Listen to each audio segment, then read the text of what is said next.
What's going on, guys? So our lure review this week is going to be on the DUO Realis Jerkbait. We have the Jerkbait 120 and the Jerkbait 100.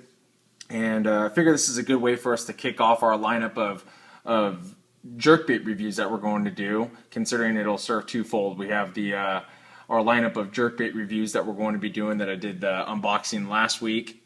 And then also the jerkbait, as far as the Jerkbait 120 here, is kind of like the flagship of the Realis line. So kind of a good way to kick things off for the DUO reviews and the jerkbait reviews. So we got 4 lures here. Got 2 more here off to the side. So let's go ahead and check them out. Okay, you guys. So like I was saying, we have the Jerkbait 120 here and the Jerkbait 100. There's also another lure that is kind of in the lineup. I'm not going to focus on it a whole lot because I don't have it in front of me, but it's called the Minnow 80. And it's essentially just a finesse version of these two baits. There's a few little minor differences in it, but like I said, I'm not going to go into that lure. But there is an 80 size, so you have the 80 size, the 100 size, and then the 120 size. So I'm going to go over the dimensions with you. This company is from Japan, so they use the metric system over there, and they didn't have it already converted, so I had to do some converting myself. So the 80, like I said, I'm not going to really go into that one. That's just a 3 1/8 version. It weighs about 1/6 of an ounce, and I couldn't really find anything about how deep it dives. Like I said, I don't have it here with me, so but just know that the Minnow 80 is there. But moving on to what we have in front of us, we have the 100, and the 100 is a 4-inch lure. It weighs about 7/16 of an ounce. Like I said, I had to do some converting with that. So it's about 7/16 of an ounce. And then it also dives about 5 to 6 feet. And all of these lures are suspending. And then you move up to the 120. The 120 has a length of 4 3/4 of an inch. And it weighs about 5/8 of an ounce. And the same thing, it dives about 5 to 6 feet and then suspending.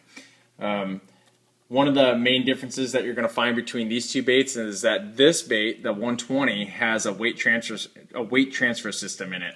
What you have are 2 tungsten balls in here, and just like any weight transfer system, is that when they're getting ready to cast, you can see the balls shift to the back. And then as the bait dives down, you get it to wiggle forward and it starts diving down, and those balls move forward to help keep the weight more centralized towards the front, to have this good nose down position that a good jerkbait that you would want in a good jerkbait. So it has a good weight nose down position in the water, but as does this one. This one has no weight transfer system in it. So you have to really do an underhand roll cast with this one, just to make sure that you're not going to have a helicopter effect. But when you do that underhand roll cast or a light overhand cast, you'll find that this bait casts just fine. But what I noticed is that sometimes when you have like a weight transfer system, when the balls aren't shifted back, like if you have like a good dart on it, sometimes the weights will shift to the rear. And that's just with any jerkbait that you're going to find that's out there. The one thing that I liked about the 100 when I was fishing with it, because the 100 for me is the size that I use in just about every jerkbait that's out there. I try to find jerkbaits in that 100 size because it's just good for me. I use a lot of the pointer 100 that you'll see here, and I'll hold it up against it. But the one thing that I liked about this is that because of the fact that there isn't a weight transfer in it, that when you have a good aggressive dart on it, when you're using like a jerk pattern, the jerk doesn't allow the weights that aren't in there to shift to the rear. So it always ends up in this nice nose down position. So that's really nice for me. It's a flat-sided lure. They're both flat-sided. And you can see that this one, they actually both have this, but it almost has like a keel on the bottom of it. So, and while we're down here, you can see that it's got 3 hooks on it. This one's is a 2 hook. But as far as the wobble and the action of it, I guess, The one thing that I liked about this bait was that when I was running it through the water, even if you were to just do because sometimes I do rips as opposed to jerks, where a rip is more of like a steady pull in the water and then a dead stop. And when you rip it, if you do like even just like a slow rip, this thing has a really good wobble to it still in the water. So as you can see, like on this bait, it offers that really good flash on it, and it'll show that blue and that orange on the belly, and that you can see this is a foil pattern, but it's kind of holographic as well. So it's going to offer some good flash in the water when it's wobbling like that. Same as this one here. This one's kind of like a half transparent, half foil pattern on it. So it's going to have that good flash in the water when it's wobbling like this in the water.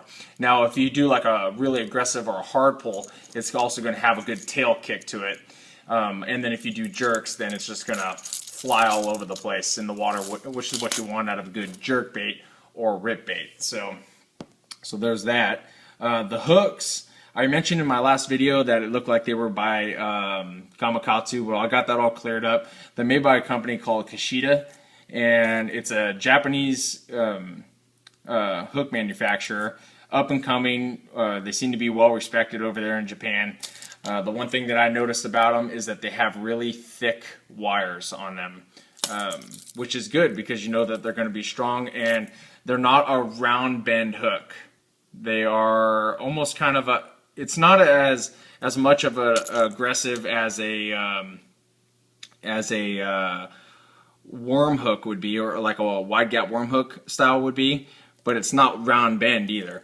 Like if you look at a pointer, you can see the pointers are round bend, and then these are kind of like halfway in between, like a wide gap worm style and a round bend. So, but you see they have a really nice thick wire on them, sticky sharp, so there's going to be no need to replace these at all. It's got a round split ring on the front, round split rings all across the belly. The split rings are high in quality too. They actually have flat facets on them too.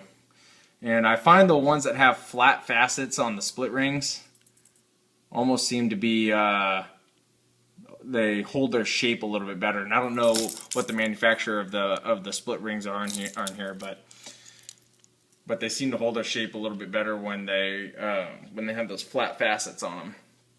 So as far as the rattles in these, the rattle in the 100 is much more pronounced than the rattle in the 120. The way that the system in here, you have the two tungsten balls here. You have a stationary weight here, then you have two tungsten balls that shift to the rear here, and then behind that you've got two steel balls that pretty much are carrying the load of the rattling system. So when the weights are shifted forward, you can hear the two different sounds. You've got the tungsten rattles, or the tungsten weights, that can offer some kind of a rattle to the bait, and they offer more of a low pitch, and then the steel balls that are in the back offer like a high pitch. But that's more of the rattling system that you're going to hear. You can hear those steel ones in there, and then you can hear the big rattles in there, or the big tungsten ones in there when you're moving it from front to back. So a little bit of both frequencies, a low pitch frequency and then a high pitch frequency.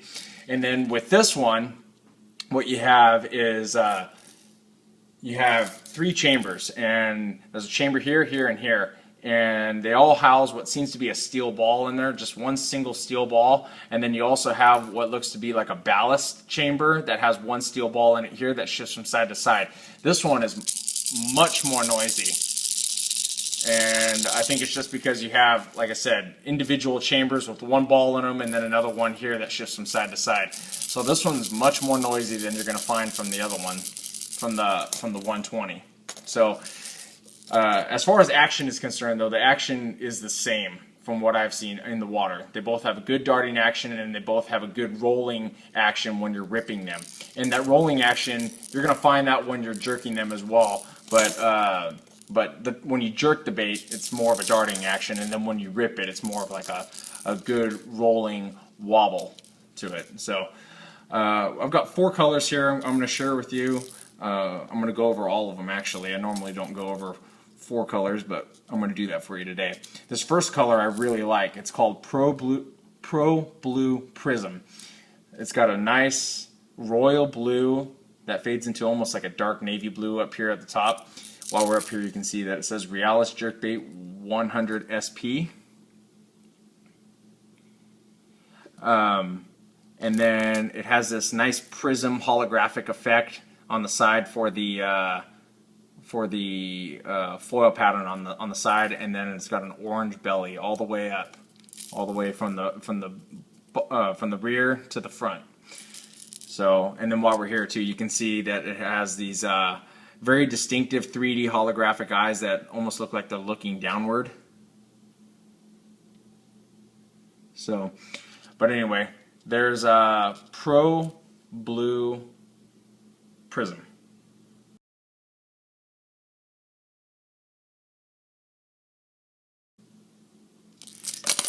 Next one I'm going to go over is called Smelt. Smelt is just a clear, transparent on the top, almost looks like a ghost minnow on the top. It's actually got some scale pattern on the top too.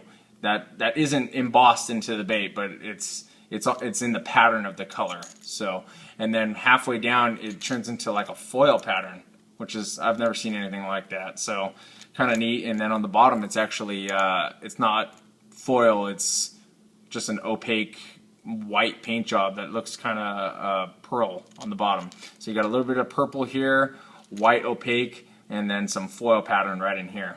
So interesting color. I've never seen anything like that. This is called Smelt.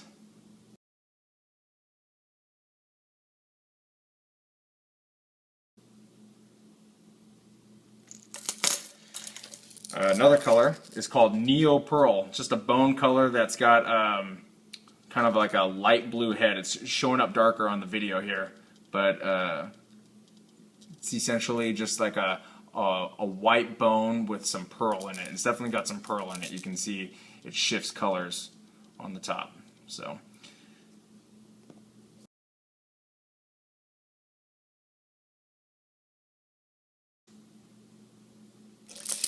And then the last color I'm going to show you here is called Sexy Shad. We all know Sexy Shad. This has just got that light blue, kind of teal on the top with some scale pattern on it, and chartreuse line, shad dot there, and a little bit of an orange throat here with a white opaque belly. It's a completely opaque bait. So there's Sexy Shad.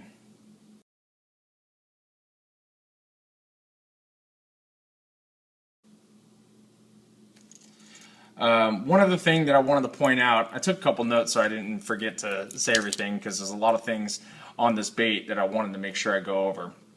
But the thing that I like about these baits here, the 100 and the 120, is this reinforced bill. Reminds me a lot of the Pointer 100. You see how it has that nice reinforced on the Pointer 100? Well, it's like that on the DUO Realis as well.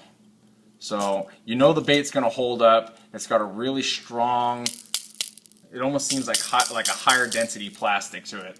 So there it is up against the Pointer 100. So there it is, you guys. The DUO Realis Jerkbait. Very high quality Japanese rip bait. If you guys want a nice high quality rip bait, make sure you guys check out the DUO Realis rip bait. And I will have another not a rip bait review, but another review for you guys next week. So check it out, and thanks for watching.